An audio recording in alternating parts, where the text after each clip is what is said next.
Assalamu alaikum warahmatullahi ta'ala wabarakatuhu.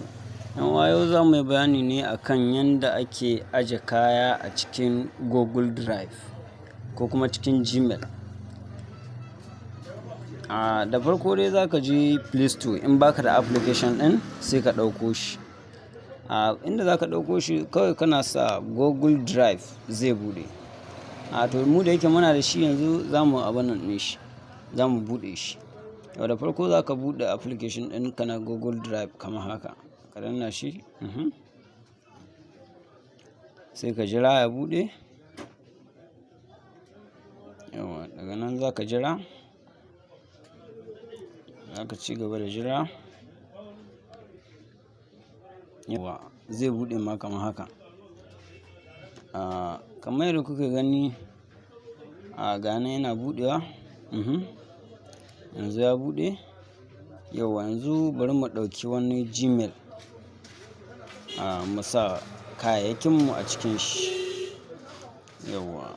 Sai mu ɗauki wannan Muhammad Alhaji 43.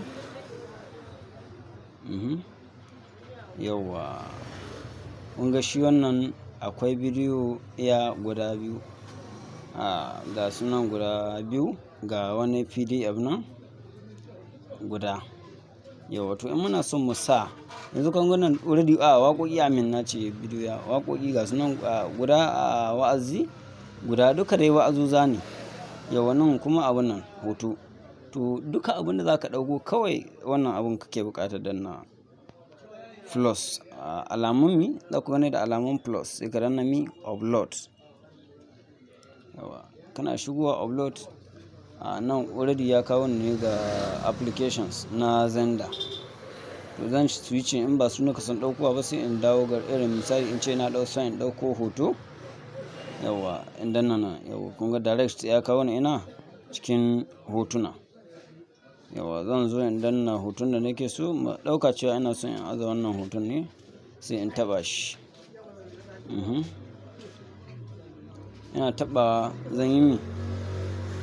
zan buɗe wifi ɗina go.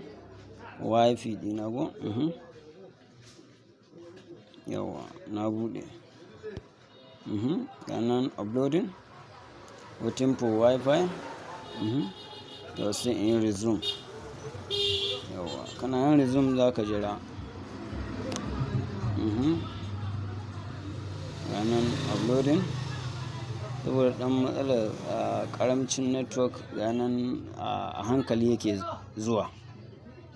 Wanda in akwai isasshen network ba ka buƙatar wani ɓata lokaci ko ga bidiyo balle ga hoto. In dai akwai network to take zai shigo ma ba ɓata lokaci. Ga nan dai yana yi. Ga nan yana uploading. Kamar yadda muke gani, ta nan za ka gane ya nisan ya shige. In kana so ka gane shi yana taya ko bai taya, za ka ga kamar yadda ake turo ma waƙa yana taya a hankali ya shige. Nan za ka ga ya turo ma waiting for wifi, ka ƙyale shi kawai ya shiga ya zauna. Ba sanda zai hita sai in kai ka fitar da shi. Kawai sai ka hito. Yanzu kana zuwa in kana son ka ɗauko wani abu wanda ba shi ba, misali kamar waƙa. Bari mu gani saboda mu ɗan sa wani abu wanda bai da nauyi, tunda mun ga cewa abun nan ɗin na da matsala. Abun nan bari mu ɗauki wannan mai 0.97 waƙa.